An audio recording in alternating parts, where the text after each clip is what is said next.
News, सच जरूरी है। दर्शकों नमस्कार, मैं श्रद्धा तिवारी और आप देख रहे हैं एमएनएस न्यूज टीवी। तो आइए देखते हैं आज की खास खबर। एक नजर डालते हैं आज की हेडलाइंस पर। सीएम फडणवीस बोले दंगाइयों से होगी नुकसान की। बस डॉक्टर रविंद्र सिंघल ने नागपुर हिंसाचार मामले में जानकारी दी। नागपुर हिंसा में पहली मौत। तो आज देखते हैं खबरें विस्तार से। सीएम फडणवीस बोले दंगाइयों से होगी नुकसान की वसूली। नागपुर में जो दंगा हुआ उस घटना के संदर्भ में समीक्षा की गई। पुलिस आयुक्त और वरिष्ठ अधिकारियों की उपस्थिति में पूरे घटनाक्रम और उसके बाद की कार्रवाई का आकलन किया गया। कुछ बातें विधानसभा में स्पष्ट की गई हैं। औरंगजेब के कब्र को जलाया गया था, उसके बाद शिकायत दर्ज की गई। कुरान की आयत लिखी हुई चादर को जलाया गया, ऐसा भ्रम फैलाकर सोशल मीडिया पर गलत संदेश प्रसारित किया गया। इस घटना के जितने भी सीसीटीवी फुटेज उपलब्ध थे या फिर आम नागरिकों ने अपने मोबाइल पर जो वीडियो रिकॉर्ड किए, पत्रकारों ने जो रिकॉर्डिंग पुलिस को दी, उन सभी रिकॉर्डिंग्स में जो दंगाई नजर आ रहे हैं उनके खिलाफ गिरफ्तारी की कार्रवाई पुलिस ने शुरू कर दी। नागपूर के पोलीस आयुक्त, रेंज आयजी, एसपी आणि सर्व वरिष्ठ अधिकारी यांच्या उपस्थितीत मी घेतला। एकूण घटनाक्रम आणि त्यानंतर केलेली कारवाई या सगळ्या गोष्टींच्या संदर्भातला हा आढावा होता। मुळातच काही गोष्टी मी सभागृहात देखील या संदर्भातल्या स्पष्ट केल्या होत्या की एक जी काही औरंगजेबाची कबर सकाळी जाळण्यात आली आणि त्याच्यानंतर काही लोकांनी तक्रार केली, पोलिसांनी तक्रार देखील ती दाखल करून घेतली। मात्र या ठिकाणी कबर जाळत असताना कुराणच्या आयत लिहिलेली चादर जाळली, अशा प्रकारचं एक भ्रम तयार करून काही लोकांनी सोशल मीडियाच्या माध्यमातून एक अपप्रचार केला आणि त्यानंतर मोठ्या प्रमाणात जमाव संध्याकाळी तयार झाला। जमावाने तोडफोड केली, दगडफेक केली, गाड्या फोडल्या, लोकांवर हल्ला केला। पोलिसांनी जवळपास 4-5 तासामध्येच या संपूर्ण दंगलीला आवर घातला। त्याकरता अश्रुधुराच्या नळकांड्या असेल किंवा त्या ठिकाणी इतर प्रकारच्या प्रतिबंधात्मक ज्या गोष्टी करण्याची आवश्यकता होती त्या सर्व गोष्टी या पोलिसांनी केल्या। या घटनेचे जेवढे सीसीटीव्ही फुटेजेस अवेलेबल होते किंवा खासगी लोकांनी देखील जे काही आपल्या मोबाईलवर चित्रीकरण केलं ते चित्रीकरण असेल, काही पत्रकारांनी चित्रीकरण पोलिसांपर्यंत दिलेलं आहे। अशा सगळ्या चित्रीकरणामध्ये जे दंगेखोर दिसत आहेत त्यांच्यावर अटक करण्याची कारवाई पोलिसांनी सुरू केली आहे। 104 लोक आतापर्यंत आयडेंटिफाय झाले आहेत, ज्यामध्ये 92 लोकांना अटक केली आणि 18 वर्षाच्या खालचे विधी संघर्षित असल्यामुळे त्यांच्यावर ज्या प्रकारची कायद्याने कारवाई करता येते ती कारवाई करण्यात आली आहे। आणि अजूनही हे आयडेंटिफिकेशन चाललेलं आहे। याहीपेक्षा जास्त लोक हे या ठिकाणी अटकेमध्ये घेण्याचा पोलिसांचा मानस आहे। जो व्यक्ती दंगा करताना दिसतोय, दंगेखोरांना मदत करताना दिसतोय, अशा प्रत्येकावर कारवाई ही करण्याची मानसिकता या ठिकाणी पोलीसची आहे। त्या दृष्टीने पोलिसने कारवाई सुरू केलेली आहे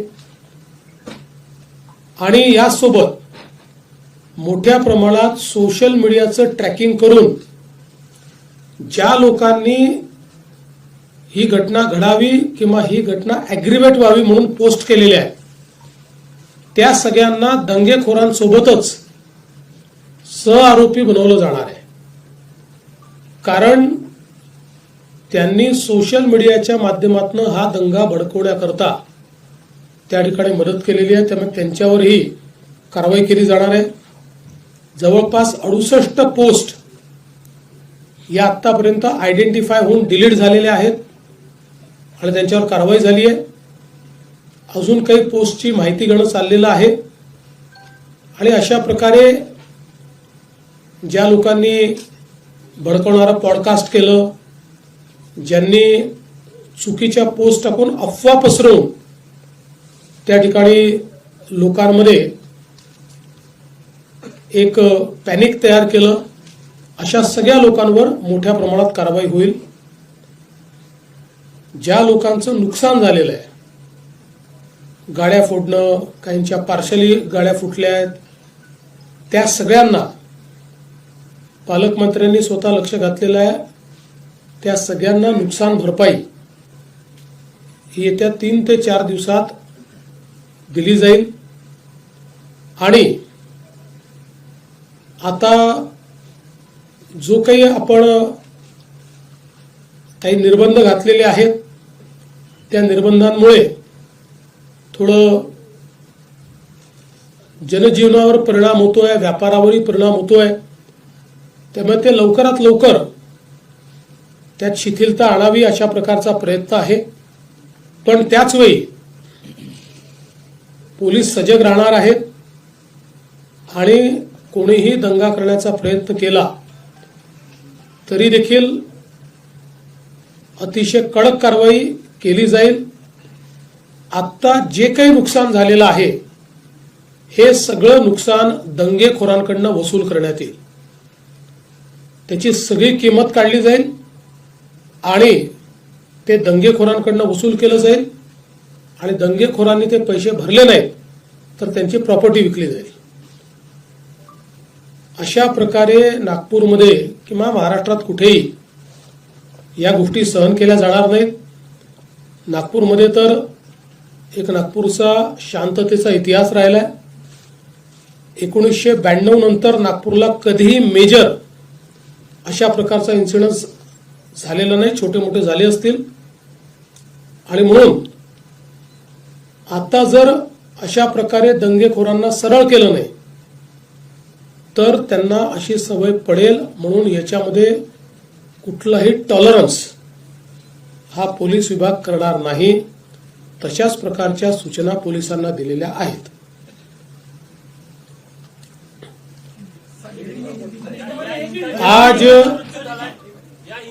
आज जो नागपुर में दंगाइयों ने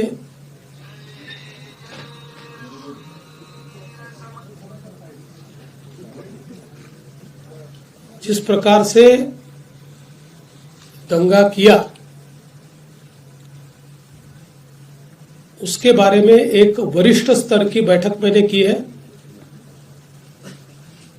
हमारे सहयोगी मंत्री बावनकुळे जी भी उसमें उपस्थित थे. किस प्रकार की घटनाएं हुई, उन घटनाओं में अगर कोई लैप्सेस थे तो वो क्या थे, उन घटनाओं को किस प्रकार से रिस्पॉन्ड किया गया और घटनाओं के बाद अभी तक क्या कार्रवाई की गई, इसकी पूरी जानकारी मैंने प्राप्त की है. मेरे अपने कुछ ऑब्जर्वेशंस उस संदर्भ में थे, वो भी मैंने पुलिस आयुक्त और जो वरिष्ठ अधिकारी थे उन सबके सामने रखे हैं. मूल रूप से ये घटना जिस दिन घटी उस दिन सुबह औरंगजेब की एक प्रतीकात्मक कब्र जलाई गई और उसको जलाने के बाद कुछ लोगों ने उसके बारे में कंप्लेंट भी की. पुलिस ने नियम के अनुसार उस कंप्लेंट को एंटरटेन भी किया.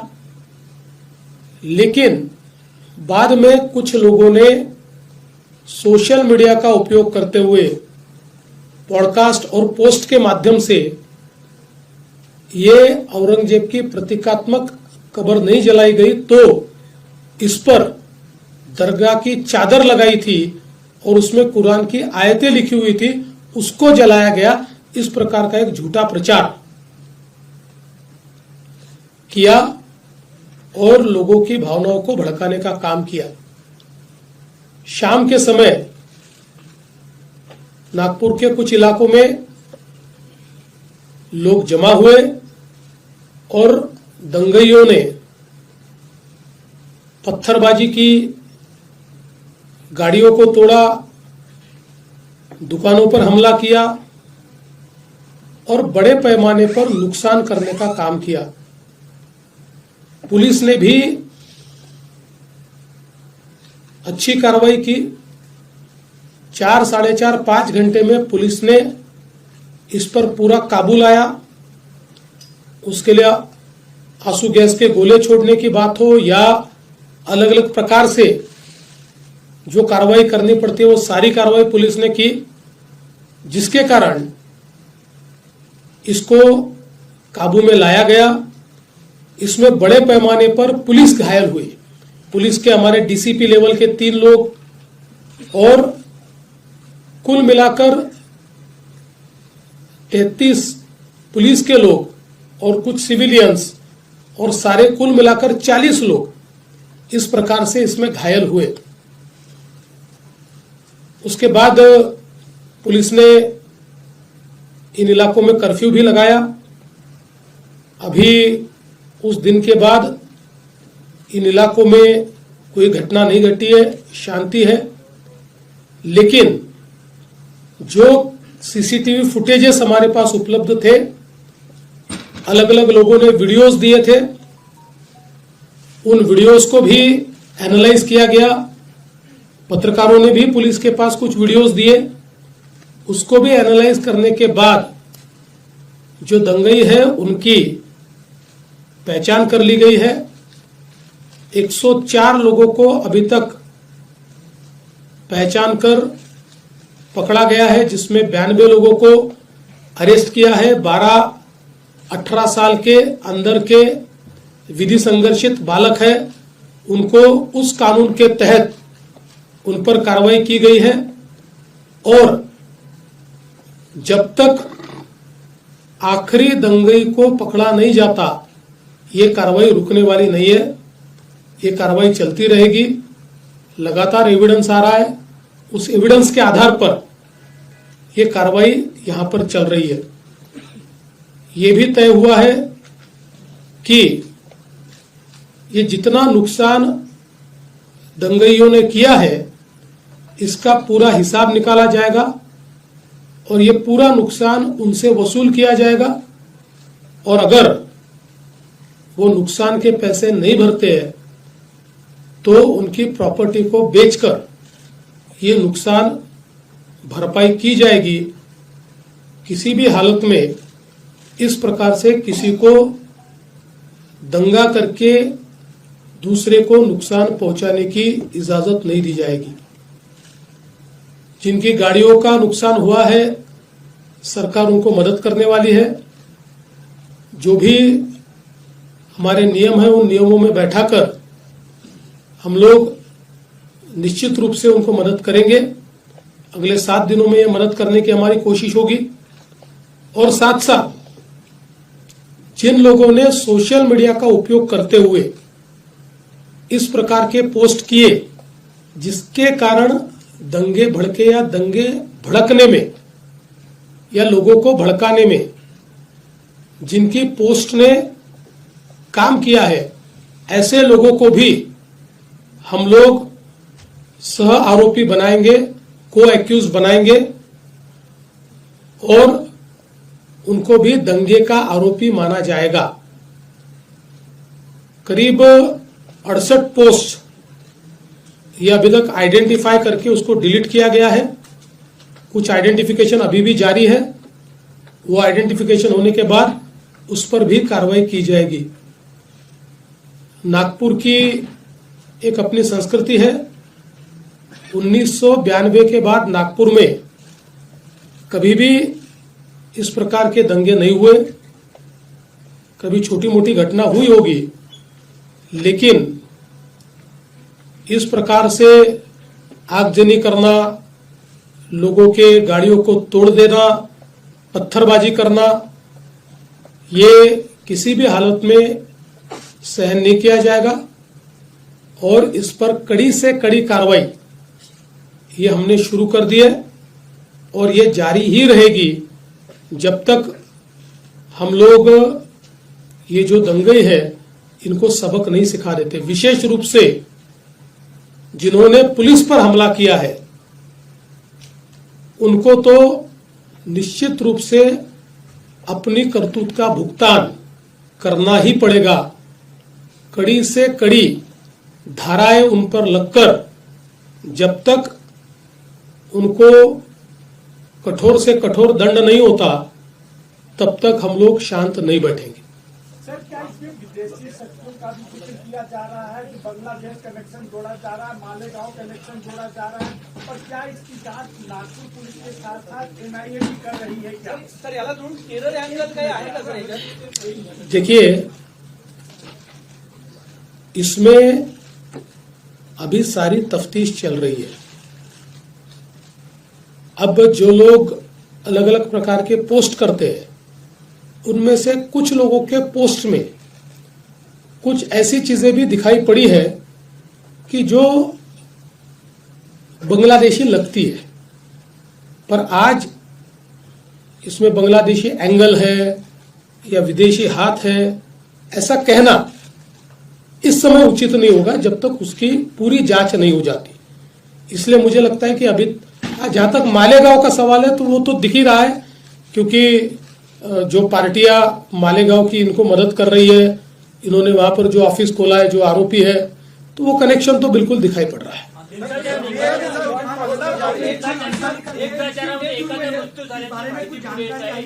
देखिए, अभी इसके बारे में आधिकारिक रूप से डॉक्टर उसकी घोषणा करेंगे, उसके बाद ही उस पर बोलना ठीक होगा। दंगा होने के बाद यूपी में जैसे बुलडोजर कार्रवाई होती है तो नागपुर में भी वो दंगाई को अभी जब पूरी जो मामला स्पष्ट है सामने, तो क्या नागपुर में भी बालदरपुरा एरिया में बुलडोजर कार्रवाई होगी क्या? देखिए, महाराष्ट्र में हम लोग अपने तरीके से कार्रवाई करते हैं।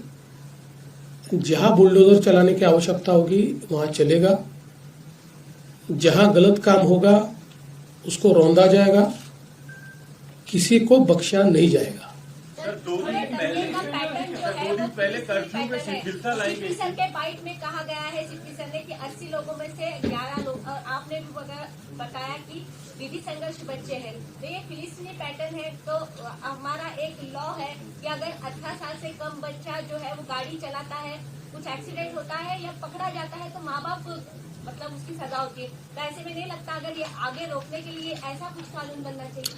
देखिए, अभी इसकी जांच होगी और मैंने जैसे बताया कि हमारे पास अवेलेबल जितने कड़े से कड़े कानून हैं उन कानूनों के तहत हम लोग इसमें कार्रवाई करेंगे। 2012 में जब मुंबई में वायलेंस हुआ, 2012 में महिला कांस्टेबल्स के साथ काफी अभद्रता की गई थी, इसमें भी वैसा ही है, एक सिमिलर पैटर्न लग रहा है।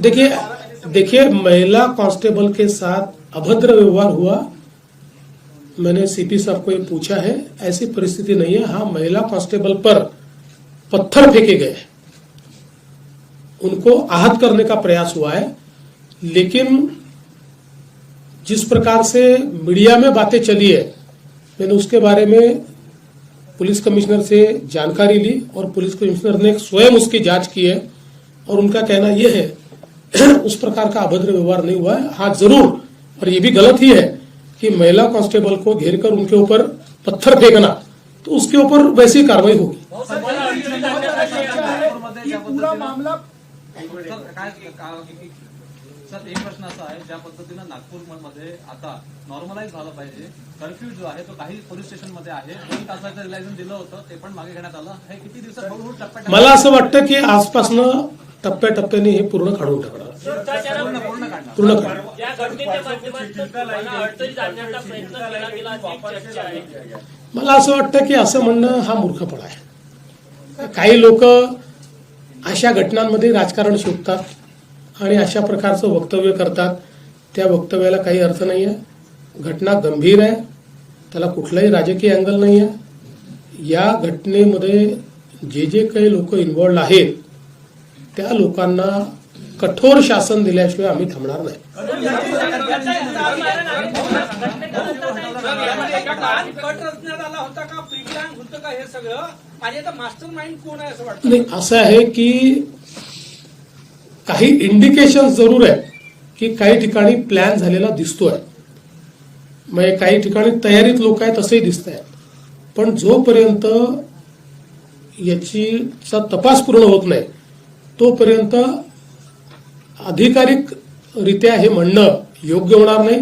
याचा तपास पूर्ण झाल्यानंतर पोलीस आयुक्त याबद्दल पूर्ण माहिती आपल्याला देतील. अजित पवार ने कहा है कि जो भी मुस्लिम भाइयों की तरफ हाथ दिखाएगा उसे बख्शा नहीं जाएगा. एक इफ्तार पार्टी में अजित पवार ने बयान दिया है कल मुंबई. अजीत पवार जी ने क्या बयान दिया मुझे मालूम नहीं, पर जो भी अच्छा व्यक्ति है, देशभक्त है, देश के लिए काम करता है, वो किसी भी जाति का हो, धर्म का हो, उसके ऊपर कोई गलत आंख उठाएगा तो हम भी सहन नहीं करेंगे. लेकिन जो समाज को तोड़ने का काम करेगा, जो समाज में हिंसा करने का काम करेगा, उसको छोड़ेंगे भी नहीं.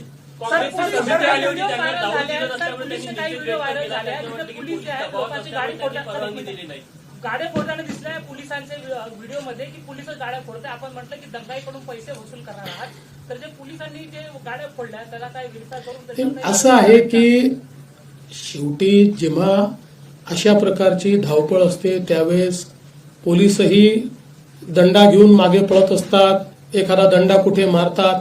याचा अर्थ पोलिसांनी गाड्या तोडल्या वगैरे असं म्हणणं योग्य होणार नाही. मला असं वाटतं की किमान या बाबतीत तरी विनाकारण पोलिसांना टार्गेट करणं अतिशय चुकीचं होईल.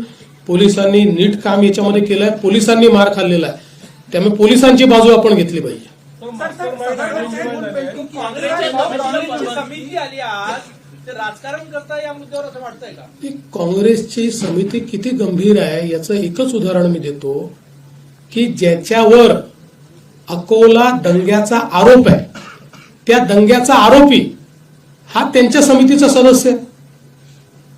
म्हणजे आता दंगेखोर हे दंग्याची चौकशी करण्याकरता जर येणार असतील तर ही समिती म्हणजे अक्षरशः लांगुल चालन आहे, पाय चाटणे आहे. मुख्य आरोपी जो आहे त्याचं मालेगावशी कनेक्शन आहे असं म्हटलं जात आहे, काय माहिती आहे? मी सांगितलं मगाशी त्याच्यावर. बघा, असं आहे की याच्यातला वेळ इतका कमी आहे ही घटना आणि त्याच्यानंतर झालेला की त्याच्यामुळे खूप इंटेलिजन्स आपल्याला मिळवायला वेळ होता आणि प्रिपेअर करायला वेळ होता असं परिस्थिती काही दिसत नाही. हा असं म्हणू शकतो आपण की अधिक चांगला इंटेलिजन्स मिळवता आला असता, पण फेल्युअर असं नाही म्हणतात. दौरा आहे नागपूरला, या घटनेमुळे त्या दौऱ्यावर काहीही परिणाम होणार नाही. आता तुम्ही नागपूरच्या आहात, नागपूर शांत आहे, काही अडचण नाही नागपुरात. आणि जी घटना झाली ती घटना एका भागात झालेली आहे. 60, 70, 80% नागपुरात काही घडलेलं नाही. लोकांचं जनजीवन पूर्ण सुरक्षित आहे, त्याच्यामुळे तो दौरा नीट होणार. बंद आहे सीसीटीव्ही बाबत काय करता येईल? मोठ्या प्रमाणात बंद आहे सीसीटीव्ही. नाही, सगळे सीसीटीव्ही सुरू करतोय आपण. त्याचं आपण त्याला पैसे देखील दिलेले आहेत, त्याची एजन्सी पण नेमलेली आहे. जे बंद आहेत ते सुरू होतील आणि आता नव्याने अजून त्याच्यामध्ये ऍडिशन देखील करतो.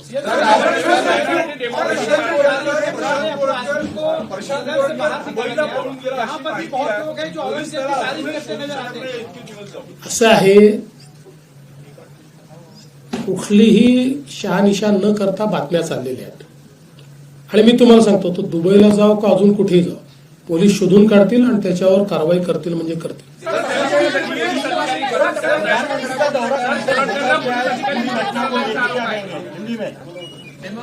प्रधानमंत्री जी का दौरा जिस प्रकार से तय हुआ है उसी प्रकार से होगा. आप सब लोग जानते हैं नागपुर में शांति है. 80% नागपुर के इलाके में तो इस दंगे का कोई असर भी नहीं था, 1 मिनट के लिए भी नहीं था. ये कुछ एरिया है जिस एरिया में ये एक प्रकार से कॉन्सेंट्रेटेड था और वहां पर भी अभी शांति है, इसलिए कोई प्रधानमंत्री जी के दौरे पर इसका असर नहीं है। वो दौरा जैसे प्रस्तावित है वैसे ही होगा। अगली खबर, डॉक्टर रविंद्र सिंघल ने नागपुर हिंसाचार मामले में जानकारी दी। नागपुर पुलिस आयुक्त डॉक्टर रविंद्र सिंघल ने नागपुर हिंसाचार मामले में जानकारी देते हुए कहा कि अब तक 13 एफआईआर दर्ज की गई हैं, 100 से अधिक आरोपियों को गिरफ्तार किया गया है और अधिकांश आरोपियों को आज न्यायालय में पेश किया जाएगा। कर्फ्यू को लेकर समीक्षा की जाएगी और उसके बाद निर्णय लिया जाएगा। आज इस संबंध में हमारे सभी अधिकारियों ने जानकारी ली जा रही है। तो आइए सुनते हैं आगे। सर 5वें दिन की क्या सर आता तुम्ही या परिसराची परिस्थिती आम्ही पाहतो, कारण आज 17 तारीख नंतर आज 4था दिवस आहे आणि सगळ्या परिस्थिती कंट्रोलमध्ये आहे आणि पीस आहे आणि तेच आम्ही काल सूट पण दिली होती कर्फ्यूमध्ये आणि आज आपण परत असेसमेंट घेतोय की काय पुढचा आपण निर्णय झाला पाहिजे, घेतला पाहिजे। आमची मीटिंग झालेली, आज मॅच पण दिवस होता आणि त्या अनुषंगाने आपण बंदोबस्त सगळा लावला होता आणि संपूर्ण दिवस व्यवस्थितपणे शांततेने पार पडलेला आहे आणि पुढेही आपण असंच काम करू आणि सगळे जे लोक आहेत ते शांत राहिले पाहिजे। सर आतापर्यंत किती एफआयआर झालेले, किती अरेस्ट झालेले आणि आज किती लोकांना प्रोड्यूस करण्यात आले? आतापर्यंत 13 एफआयआर झालेले, ज्याच्यात 4 जे सायबरची आहे आणि ते सायबरमध्ये अजून जे निष्पन्न होत्या लोक किंवा याच्यात ते सगळे आपण त्याच्यात ॲड करतो आहे। तसेच आता जवळपास 100चे पुढे लोक अरेस्ट झालेले आहे। आता पुढे आज किती झालेले आहे ते आकडा आता थोडी वेळानंतर आम्हाला मिळेल। ते आम्ही पाहतो, कारण वेगवेगळ्या पोलीस स्टेशनमध्ये 13 एफआयआर्स आहे, ते असेसमेंट आता रात्रीपर्यंत येईल आणि आम्ही तुम्हाला सांगू शकतो। सर शहर के व्यापारी संचारबंदी शिथिलता करण्यात ते आता तेच आम्ही पाहतोय, आमचे सगळे अधिकारी पण फील्डमध्ये आहे। आता रमजानचा महिना चालू आहे आणि इतर सगळे सण पण समोर आहे, तर त्या अनुषंगाने आमचे सगळे अधिकारी शहरात बघताय परिस्थिती आणि आमचे सगळे वरिष्ठ अधिकारी, कनिष्ठ अधिकारी हे सगळे फील्डमध्ये आहे आणि पाहत आहे आणि कुठेही आम्हाला जर दिसला की अजून टेन्स आहे किंवा काय होण्याची शक्यता आहे तर आम्ही कंटिन्यू ठेवणार आहे। परंतु जर वाटलं की शांतता आहे, कुठलाही इश्यू नाही आहे आणि कोणी याच्यात अजून तेढ निर्माण करणार नाही, मग आपण तसं निर्णय घेऊ। सर ऑपरेशन जे सुरू होतं ते सुरूच आहे, अजून चालू आहे आणि जे लोक इन्वॉल्व होते तेही अपन अजूनही शोधतो है। सर ये घटना को पाकिस्तान के साथ जोड़ा जा रहा है, बांग्लादेशियों के साथ में जोड़ा जा रहा है, रोहिंग्या के साथ में जोड़ा जा रहा है, तो इस घटना का मेन सत्य क्या है और क्या ये अगर जो भ्रम फैला रहे हैं उन पर किस प्रकार से कार्रवाई की जाएगी? देखिए, मैं एज ए पुलिस ऑफिसर आपको बताने देना चाहता हूँ, इन्वेस्टिगेशन में जो भी चीजें सामने आ रही है हम उसके हिसाब से कार्रवाई करें। सर एनआई का कोई रोल है, कोई आई है टीम में आने वाली है? उसके बारे में मैं कुछ कह नहीं पाऊंगा। सर हिंदी में बता दें कितने अरेस्ट हुए, कितने एफआईआर हुए? अभी तक जो है 13 एफआईआर दाखिल हुए हैं और उसमें 100 से ज़्यादा लोग अभी एक्यूज जो हैं उनके ऊपर उनको ताबे में लिया गया है। कर्फ्यू के बाद कर्फ्यू जो है अभी हम लोग स्थिति देख रहे हैं और जैसे 2 पुलिस स्टेशन में से हमने हटा भी दिया है कर्फ्यू और आज ये देख के उसके बाद में निर्णय लेंगे। सर चिपळा व्यापाऱ्यांनी निवेदन दिलेलं आहे की त्यांच्यासाठी शिथिलता करावं, कारण की आता समोर सण त्योहार आहे, तर किती शिथिलता येईल त्याच्या आता मी तुम्हाला सांगणार याच्याबद्दल नंतर। आज असेसमेंट रिपोर्ट येईल, फील्डवरून आमचे अधिकारी सांगतील आणि त्याप्रमाणे आम्ही कारवाई। सर 30 तारीख तक पंतप्रधान नरेंद्र मोदी जी का भी दौरा यहाँ पे बताया जा रहा है। अगली खबर, नागपुर हिंसा में पहली मौत। महाराष्ट्र के नागपुर में हाल ही में हुई हिंसा के बाद भारी तनाव देखने को मिला था। इस हिंसा में कई लोग घायल भी हुए थे। शहर में शांति बहाल करने के लिए पुलिस ने करीब 11 इलाकों में कर्फ्यू लगाया था। इस घटना के से 6 दिन बाद 9 इलाकों में अभी भी कर्फ्यू लगा हुआ। इसी हिंसा के दौरान घायल हुए इरफान अंसारी की हुई मौत भी हो चुकी है। इरफान 17 तारीख को हुई हिंसा में गंभीर रूप से घायल हो गए थे। जिनका नागपुर के मेयो अस्पताल में इलाज चल रहा था। घटना के दिन से ही उनकी हालत को देखते हुए आईसीयू में रखा गया था। इस हिंसा की घटना के बाद आज छठे दिन भी नागपुर शहर के 9 थाना क्षेत्रों में कर्फ्यू लगा हुआ। सोमवार रात भड़के दंगों के बाद नागपुर शहर के 11 पुलिस थाना क्षेत्रों में कर्फ्यू लगा दिया गया था। इनमें से 2 थाना क्षेत्रों से कर्फ्यू गुरुवार को नागपुर पुलिस कमिश्नर ने एक आदेश के जरिए हटा लिया गया। अब वक्त हो चला दर्शकों ब्रेक का। ब्रेक से लौटने के बाद देखिएगा देश और दुनिया की तमाम बड़ी खबरें। बने रहिए MNS न्यूज टीवी पर। नमस्कार। हाय, मैं हूँ तापसी पन्नू और आप देख रहे हैं MNS न्यूज। आप देख रहे हैं MNS न्यूज, सच जरूरी।